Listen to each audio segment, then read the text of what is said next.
aula de administração, para a gente poder finalizar o nosso encontro de hoje, né? Com o nosso querido professor Carlos André, que segundo o pessoal aqui gosta de dar, não é isso? Ele foi o cara que mais deu hoje, não foi verdade? Tá certo? Para vocês então, Denilson, tá no ar aí ou não? Pode pôr então aí para o Carlos André poder entrar ao estilo mais charmoso dele. Passa aí, passa na tela. Shrek! Eita, Shrek! Olha lá! Boa, Shrek! Parece, não parece?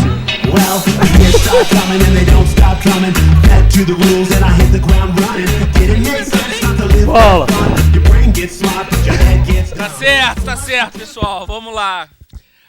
Então, quem pega no pé tem que deixar também, né? Tá certo.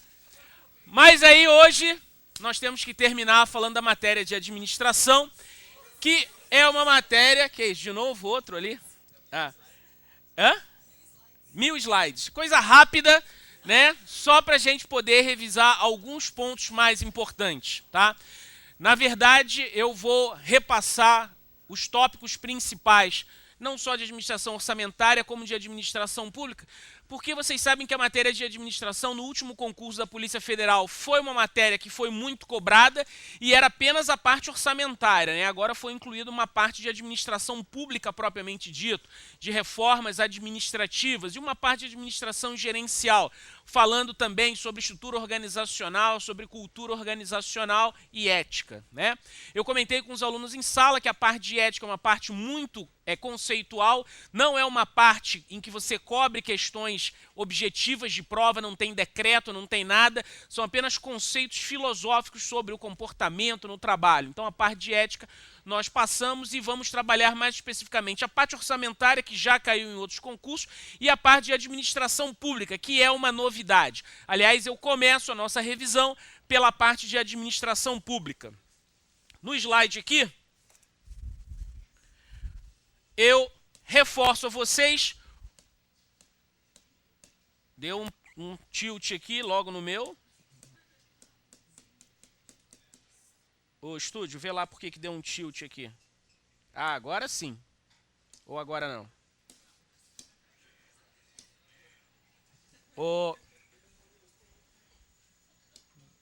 Deu uma trava aqui louca.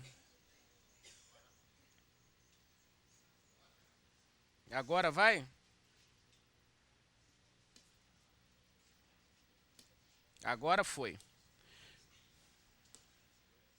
Não foi nada. Travou geral? Então, estúdio, você vai passar na mão. Vê se passa na mão. Ah, então reinicie. Enquanto isso eu falo aqui. Vem cá. Bem, o conceito de administração pública tem 3 nomes que vocês não vão esquecer para a prova. A administração pública patrimonialista, a administração burocrática e a administração gerencial. Esses são os 3 modelos de administração pública que nós vamos nos focar na prova. Tá? O modelo patrimonialista é o modelo que veio para o Brasil junto com o Império. Aliás, no mundo inteiro, ele era da época do Estado monárquico, porque o rei confundia, né, as coisas do Estado com as coisas do rei, com as coisas pessoais. Então, existia uma confusão muito grande da coisa pública com a coisa estatal. E com isso, obviamente, os cargos públicos eram presentes que o monarca dava. Existe um nome conhecido como prebendas e sinecuras, que eram os cargos públicos serem presenteados como instrumentos de barganha, em que não se esperava muito trabalho e uma boa remuneração era esperada por isso. Qualquer semelhança com o mundo atual é mera coincidência. Aliás, o patrimonialismo ele existe até hoje, um resquício do patrimonialismo. Isso é uma boa questão de prova você lembrar. Apesar do modelo de administração pública patrimonialista ser totalmente indesejável, ser totalmente perverso, ser totalmente ineficiente, ele persiste até os dias de hoje. Um modelo em que o nepotismo e a corrupção reinam. Ué, o que existe hoje? Resquícios de patrimonialismo. Acontece que esse patrimonialismo, ele dificultava uma evolução da economia capitalista, porque, afinal de contas, era impossível pensar em um Estado de direito em que o rei ele tinha uma forma de administrar o Estado totalmente irracional. Então, entendam que a evolução da economia pressionou as reformas culturais, sociais e políticas que fizeram com que os estados feudais passassem a estados modernos, fizeram com que no Brasil a monarquia virasse república, tudo isso fazendo em consequência que o modelo de administração pública mudasse, evoluísse de uma administração patrimonialista para uma administração burocrática. Então, para guardar, a evolução da administração patrimonialista para a burocrática foi uma consequência de uma evolução social, política e econômica, que acabou mudando a sociedade mercantilista para uma sociedade capitalista, o Estado monárquico para um Estado de direito, né? O Estado feudal para um Estado de direito. E dessa forma, a administração pública passa a ser gerenciada por normas e regras racionais legais. Né? Nos estudiosos europeus, essa época, Max Weber, Taylor, falavam das organizações formais. Então falava-se muito num estudo racional legal, falava-se muito no científico, né? Na administração científica, falava-se muito na forma imparcial, impessoal de poder tocar a gestão administrativa e, por consequência, a gestão administrativa. A administração privada e a administração pública sempre estiveram muito juntas. A administração privada e a administração pública sempre estiveram muito juntas. E por causa disso, só um momento, Sérgio, vai até lá, por favor. A administração privada e pública sempre estiveram muito juntas. Então, toda essa evolução na administração privada, ela evoluiu para a administração pública. Tá? Então, esse é um movimento que aconteceu na Europa no século XIX. Mas no Brasil, essa evolução ela aconteceu só no século XX. Né? Só depois, não depois que o Brasil, muito cuidado com essa pegadinha, a evolução burocrática no Brasil não aconteceu com a proclamação da República. Por quê? Porque o Brasil, quando proclamou a sua república, ainda era um Estado oligárquico. Era um Estado ainda comandado pelas elites cafeeiras. E por causa disso, só com a Revolução de 30, e que nós vamos falar agora da reforma burocrática de 36 de Vargas, só a reforma de 36 da ditadura de Vargas, a República Nova, né, depois que passou aqueles 40 anos da República Velha, de 89 a 30, é que o Brasil conseguiu chegar muito atrasado ao patrimonialismo. Então, Brasil, patrimonialismo, acabou atrasado, durou muito no Brasil, né? Mas dura até hoje. Não, é verdade. Estamos falando pelo menos do marco, né? O marco da reforma burocrática. Aí no Brasil todo mundo começou a falar em 36, reforma burocrática, patrimonialismo, na criação do Departamento de Administração do Serviço Público, o famoso DASP, né? Então, nessa época, nas ideias científicas da administração pública foram implementadas. Muito depois da Europa e Estados Unidos, que foi na segunda metade do século XIX. 1800 e alguma coisa, e a Europa já estava mudando. Naquela época, o Brasil tinha uma distância muito grande. Ok? Depois disso, a Europa já estava mudando para uma era pós-industrial, numa era em que os serviços, o comércio, passou a substituir a Revolução Industrial. E aí, esse Estado, vejam que sempre existe uma movimentação econômica, política, né? E esse Estado de Direito, agora, está preocupado em atender necessidades da sociedade. É a palavra Estado do welfare, Estado do bem-estar. É relevante entender a mudança do Estado, porque ela vai ter uma consequência no modelo administrativo. Porque o estado de bem-estar, preocupado em atender a todas as necessidades da sociedade, sobrecarregou e inchou o estado burocrático. Então começou a ter um monte de órgão, um monte de servidor público para prestar serviço público. Então a administração burocrática, que é uma administração pública que veio numa reação ao patrimonialismo, negando totalmente o patrimonialismo, a administração burocrática se mostrou ineficiente para o agigantamento do Estado. Tenham para prova que burocracia é uma coisa boa. A burocracia só falha pelas suas disfunções, o excesso de regras, de normas, de impessoalidade e pela sua incapacidade de gerenciar um elefante branco. Porque a burocracia, com todas as suas regras, concurso público é burocracia, licitação é burocracia, mas isso é para evitar o patrimonialismo, não que consiga evitar, mas é para tentar evitar o patrimonialismo, ele acaba tornando o Estado lento, grande, gigante, operacionalmente pesado. Então, nós fechamos a evolução da burocracia por causa do excesso de atividades que o estado de bem-estar desenvolvia, e aí começa-se a implementar na Europa e nos Estados Unidos o modelo de administração pública gerencial. Nesse momento, estamos tentando substituir o engessamento burocrático por um modelo mais eficiente de gestão. Obviamente que essa gestão administrativa, ela não nega totalmente a burocracia. Isso é uma coisa que está na minha cabeça que é para ser cobrado. O modelo gerencial moderno, atual, não nega totalmente a burocracia. Ele nega as disfunções da burocracia e os setores em que a burocracia se torna ineficiente. O que o gerencialismo e a burocracia negam totalmente é o patrimonialismo. Nada no patrimonialismo presta. O que você vê até o dia de hoje é patrimonialismo, resquício, corrupção, nepotismo. Qualquer reportagem no Jornal Nacional é patrimonialismo.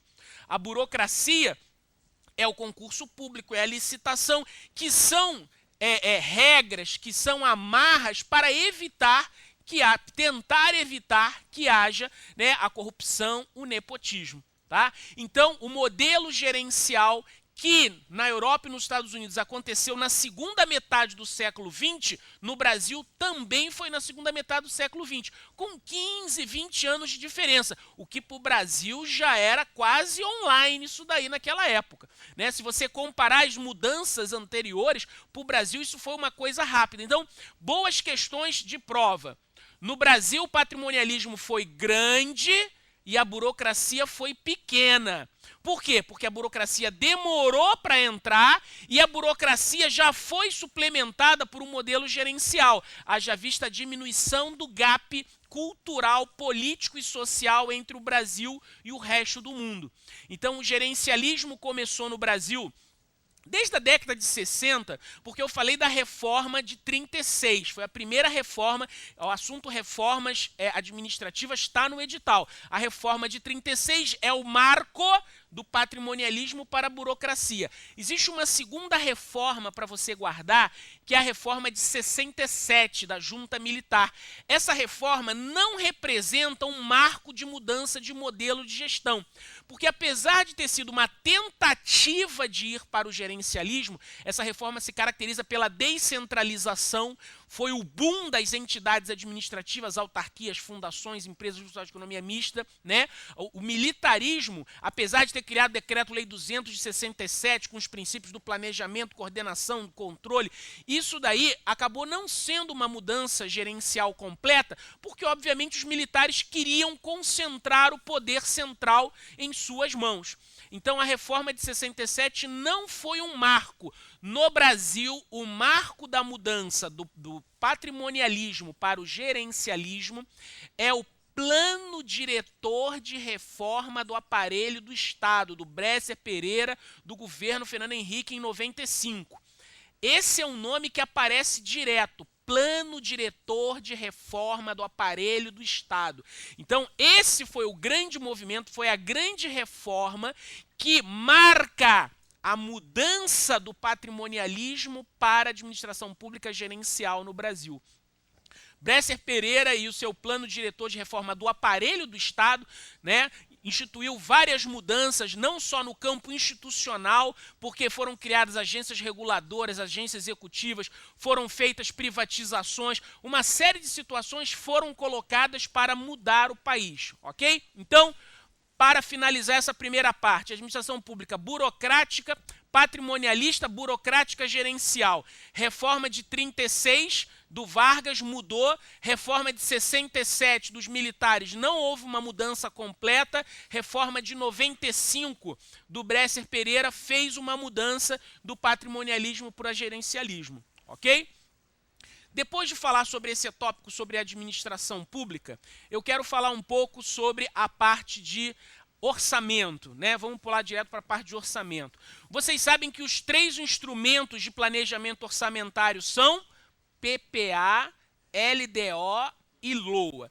PPA 4 anos, a partir do segundo ano do mandato do presidente, do governador, do prefeito, né? A partir do governador, presidente do governador, a partir do segundo ano PPA e até o final do primeiro ano do presidente seguinte. Muito cuidado. Não é porque o PPA é 4 anos que ele coincide com o mandato do governante. Quando o governante completa o primeiro ano dele é que o PPA entra em função. Nada que dure mais que um ano vai existir se não estiver no PPA. O PPA é apresentado uma vez no governo. Cuidado, porque a LDO e a LOA tem todo ano. LDO e LOA. O PPA é para 4 anos. O que é a LDO? A Lei de Diretrizes Orçamentárias. É uma lei que estabelece o que do PPA deve ser feito no ano seguinte. Então, o PPA e a LDO têm como semelhanças serem diretrizes, objetivos, metas, não são específicos operacionais. LDO e PPA são metas e diretrizes. Diferença, falei a semelhança. Diferença, PPA é 4 anos, a LDO é para o ano seguinte, ok? PPA e LDO. O LDO é para 1 ano, né? O PPA é para 4 anos, ok? Então, PPA e LDO. E a LOA? A LOA é a lei orçamentária, que deve estar de acordo com a LDO e deve estar de acordo com o PPA também, tá? Então, tanto o LDO quanto a LOA devem estar de acordo com o PPA. Joia? Então, esses são os 3 instrumentos que são leis. Só para lembrar, tanto PPA, LDO quanto LOA são leis que são apresentadas no Congresso e são leis de iniciativa privativa do presidente. Leis privativas do presidente, do chefe do executivo. Então, o orçamento do legislativo e do judiciário é apresentado pelo chefe do executivo, né? Então, o orçamento vem do legislativo para o executivo e o executivo manda para o Congresso, tá? Então, diretrizes orçamentárias, PPA, LDO e LOA. A LDO até o meio do ano tem que ser aprovada, a LOA até o final do ano. Por que LDO e LOA são leis que nunca deixam de ser aprovadas? Porque a Constituição diz que se a LDO não for aprovada até o meio do ano, não entra em recesso o Congresso. Se a LOA não for aprovada até o final do ano, não entra em recesso o Congresso. Ok? Então, PPA, LDO e LOA. Princípios orçamentários. O que eu quero que vocês lembrem? Eu quero os princípios mais difíceis. Quais os mais fáceis? Princípio da exclusividade. No orçamento só tem receita, despesa ou crédito. Princípio da unidade. Só tem um único orçamento. Esses são os fáceis, né? Quais são os... Periodicidade. O orçamento se refere a um período, um ano, anualidade. Quais são os mais difíceis, a meu ver, de você lembrar? Princípio da não afetação. as receitas dos impostos, pelo amor de Deus, não é tributos. Tributos é uma categoria mais ampla. A receita dos impostos não pode ser vinculada a uma despesa, a não ser nas exceções que já estão na Constituição.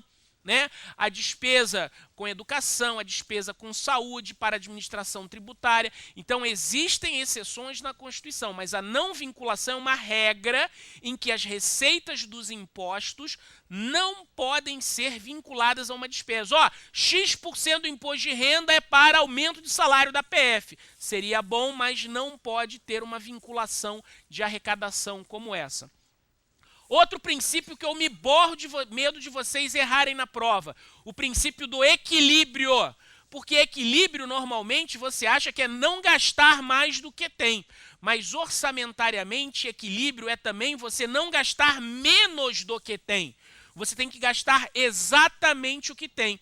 Receita e despesa têm que ser iguais. Não pode haver superávit, não pode haver déficit, ok? Então, ó, minhas preocupações são princípio do equilíbrio, princípio da não afetação, princípio do orçamento bruto. O orçamento bruto é o princípio que diz que todos os valores no orçamento devem ser lançados pelo valor original, arrecadado no imposto de renda, tanto. Dane-se que vai ter para os estados, fundo de participação dos municípios, para a educação, para a saúde, nada disso importa. Tem que ser lançado todos os valores. Eu falo para lembrar sempre, quanto é que você ganha de salário? Você costuma falar o líquido, tá errado. Você tem que falar o bruto. Olha, eu ganho 5 mil, mas aí eu pago de imposto de renda tanto, contribuição previdenciária tanto, plano de saúde tanto, sobra na minha mão tanto. O princípio do orçamento bruto diz que você teria que falar o valor bruto e depois falar os descontos. Se você quiser depois, informa o líquido. Mas nunca começa só do líquido. No orçamento não pode começar só do líquido, ok?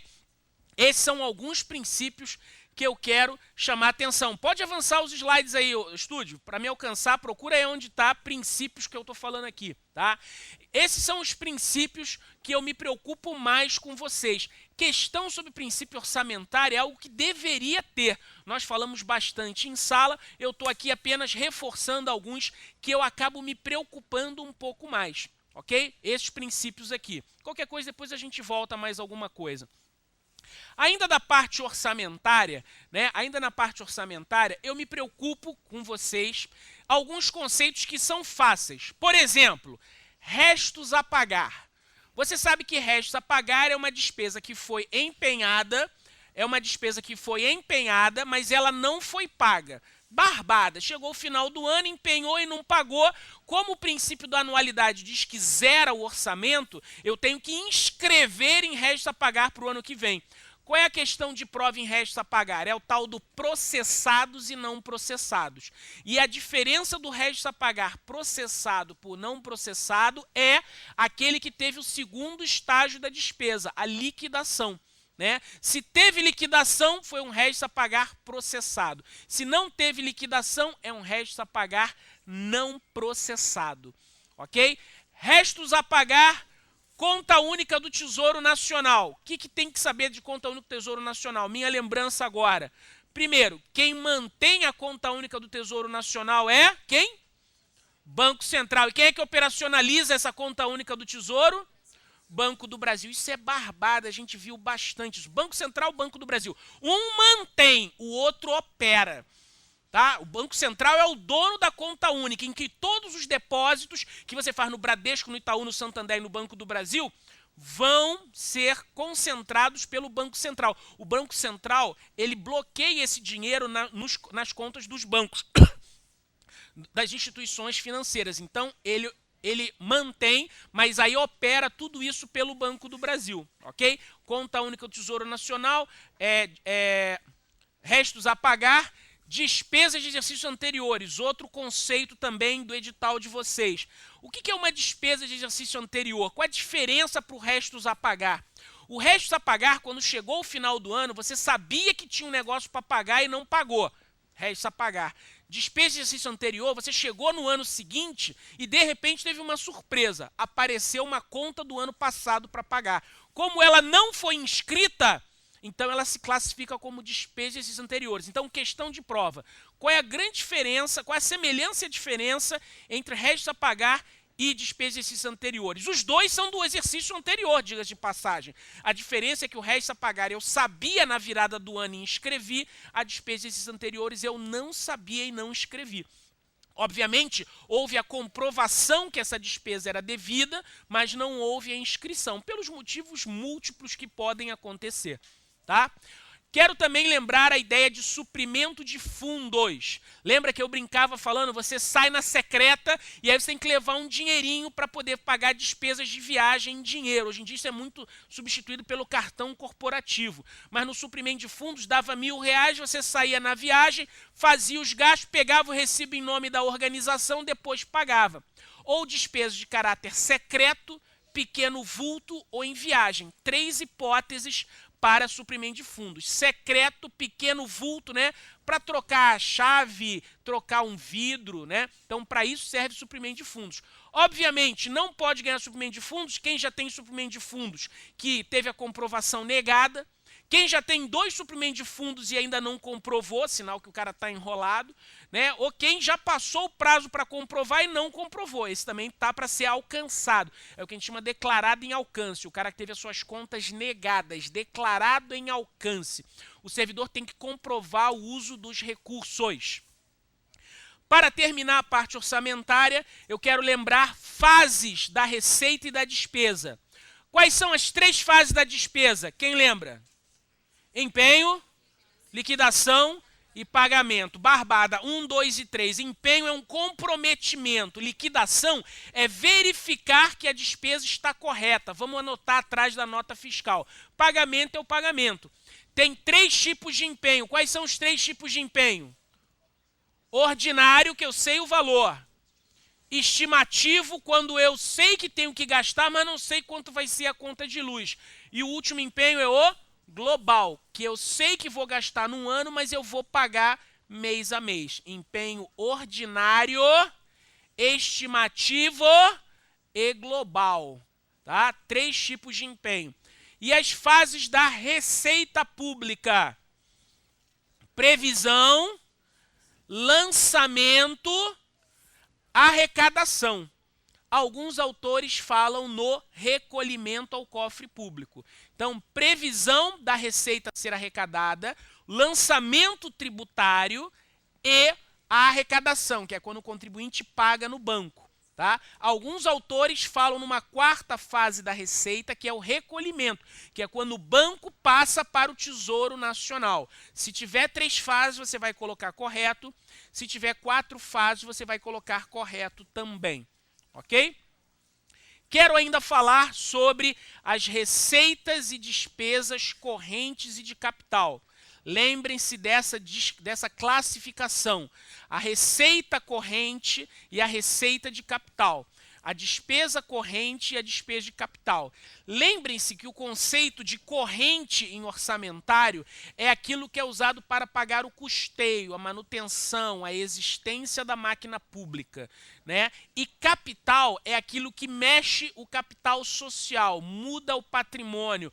Ou seja, despesa de capital é aquela despesa, por exemplo, para adquirir um imóvel, né, para pagar uma dívida, o principal de uma dívida. Juros da dívida é despesa corrente, principal da dívida é despesa de capital, assim como a receita, ok? Receita corrente, receita de capital. Vou falar ainda sobre uma questão que caiu na prova de 2009 da PF, que foi CIAF-SIDOR. Coloca o slide lá, porque na última prova falava do CIAF, Sistema Integrado de Administração Financeira. Não, volta onde você estava lá. Para de mexer, deixa onde estava naquele quadro, por favor. Aí, né? Então, o CIAF é o Sistema Integrado de Administração Financeira e Orçamentária. Ué, mas não é CIAF-O? Mas é Sistema Integrado de Administração Financeira e Orçamentária. O CIAF não só cuida da parte financeira, como orçamentária e patrimonial. Atenção para a pegadinha. O nome é abreviado demais. CIAF, Sistema Integrado de Administração Financeira. Mas é financeiro, orçamentário e patrimonial. Ué, se o CIAF já cuida do orçamento, por que tem o CIDOR? Né? Olha só como é que eu evoluí o meu sotaque carioca. Por que tem o CIDOR?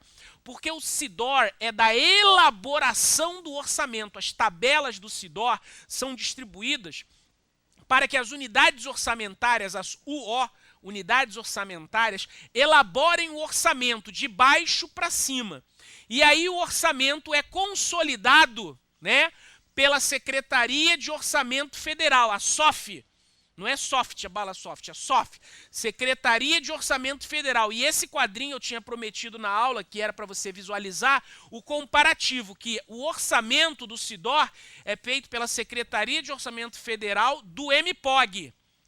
Depois que o orçamento foi aprovado, ele passa a ser manipulado no CIAF, porque é não só o orçamento aprovado, o crédito orçamentário, como a linha financeira e o patrimônio gerado com isso. Aí é o CIAF, que já está na Secretaria de Finanças e Controle. Então, CIDOR, Secretaria de Orçamento, CIAF, Secretaria de Finanças, CIDOR, Ministério do Planejamento, CIAF, Ministério da Fazenda. Se cair amanhã isso daí, eu não tinha acesso à prova. Estou avisando que apenas foi algo que me deu aqui, que eu ainda não sei se é gás ou apenas é uma comunicação extraterrena que me diz que é isso que vai cair. Amanhã a gente vai saber, né? Ou então vocês aqui da frente já devem saber de agora já. Né? Então, CIAF e CIDOR. Vocês estão sentindo alguma coisa? Então, uma grande chance de ser uma comunicação extraterrena através disso aqui. Não é barriga, Sérgio. Isso aqui, na verdade, é um poço de conhecimento que eu acumulo, entendeu? Quanto mais matérias eu tenho que dar, mais cresce isso aqui, entendeu? Então, CIAF e CIDOR. O CIAF tem alguns documentos que estão muito ligados a fases da despesa. É a nota de empenho, a nota de lançamento e a ordem bancária, tá? NENLOB, tá? O CIAF são documentos do CIAF. O CIAF e o CIDOR são grandes evoluções, né, em processamento de dados orçamentários no Brasil, porque eles permitem uma atualização nacional, online, e que permite que a administração pública possa ter dados confiáveis. É isso que vai ser cobrado em prova, tá? Último tópico do programa de vocês, né, novidade, falando sobre a estrutura organizacional e a cultura organizacional.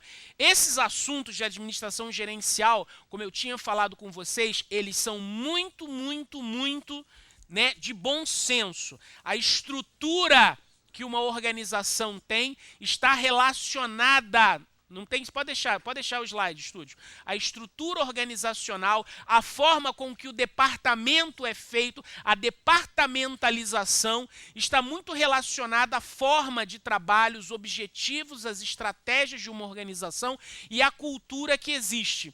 A Polícia Federal é formada numa cultura de hierarquia. Então vocês, agentes, obedecerão aos delegados, que obedecerão aos superintendentes, que obedecerão também ao diretor-geral da Polícia Federal. Existe uma departamentalização regional, superintendente do Paraná, de São Paulo. Existe uma departamentalização funcional. Vocês vão trabalhar na parte de migração, vocês vão trabalhar na parte de crimes financeiros, crimes cibernéticos, crimes isso, crimes aquilos. Mas a estrutura organizacional da Polícia Federal, ela é evolutiva, como qualquer outro órgão, tá? Existem vários modelos de estrutura organizacional que caminham lado a lado com a cultura da organização. A cultura, que é o conjunto de valores das pessoas. Vocês vão ver lá que agente é uma coisa, escrivão é outra coisa. Então existe aquela cultura, o escrivão, o papiloscopista é aquele cara mais científico. O agente é aquele cara, eu fico sempre brincando com isso, mas isso é uma cultura que existe. de que o agente é mais brabo, é mais mal. O papiloscopista, né, o negócio dele lá é apertar o dedo e tal. Então isso é cultural, não é que seja verdade. Pode ser que tenha um agente florzinha, né, Sérgio, assim, uma coisa dessa, e pode ser que tenha um papiloscopista brabão, assim, que nem eu, entendeu? Então isso é cultural, não quer dizer que seja verdade, mas são valores que se formam na cabeça das pessoas. Por isso que eu repito tanto, para formar uma cultura. Carlos André, macho. Serginho, meu amigo, florzinha, né? Mas de tanto falar, isso vira cultural. É isso que é a cultura organizacional. Um valor que se dissemina entre as pessoas, mas que influencia depois a forma de agir das pessoas, seja por orgulho, seja pela probidade, seja pela lealdade à instituição. Quem aqui, eu sempre falo que os alunos da Polícia Federal, de todos os alunos que estudam no curso Aprovação, são os alunos que mais têm lealdade com a carreira que querem seguir. Muitos de vocês estão aqui porque querem ser policiais federais. Existem outros cargos com salário até maior, mas muita gente está aqui porque gosta de ser policial federal. Isso vai formar uma cultura de novos servidores. Servidores comprometidos com a ética, com o comportamento, servidores comprometidos com a lealdade para a instituição. Não lealdade para o chefe, o agente, mas a lealdade para a instituição, os valores morais. Ok? Pessoal, falei sobre tudo, mas não ensinei nada. Essa era a ideia, porque nós falamos bastante disso daí para vocês nas aulas, e vocês que estudaram, né, sozinhos também, tiveram essa oportunidade, com certeza amanhã vão fazer uma boa prova. Eu quero só, peraí, eu tenho uma surpresa para vocês. Nós tentamos conseguir a prova, o gabarito para amanhã. Nós não conseguimos, mas conseguimos algo melhor. A lista de aprovados. Denilson, coloca para mim, por favor, a lista dos aprovados da Polícia Federal para eu ver aqui, por favor. 2 segundos, já vai passar. 2 segundos? 1,25. 1,75.